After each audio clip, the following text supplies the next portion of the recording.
Now, in my last video, I had discussed various types of mutual funds. If you haven't seen the videos yet, please go check them out right away. I had told you that mutual funds are divided into equity, debt, hybrid and liquid categories. But apart from these four, there are a few more. For the sake of simplicity, I will call them other types of mutual funds, which are usually categorized based on investors' requirements. Let's take a look at them one by one. So if tax saving tops your priority list, then ELSS funds could be the right fit for you. These funds offer tax deduction along with growth potential. If your goal is to achieve returns similar to the underlying index, investing in index fund is a smart choice for you.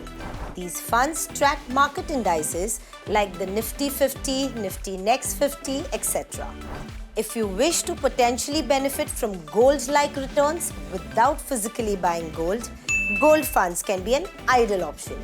These funds aim to provide returns based on gold's performance. If you prefer your fund to invest in other funds instead of individual stocks, FOFs might be an attractive choice.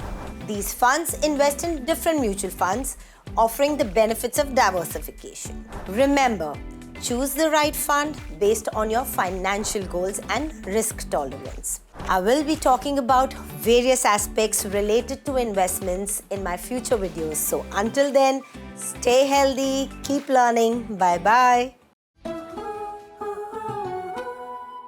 Mutual fund investments are subject to market risks. Read all scheme-related documents carefully.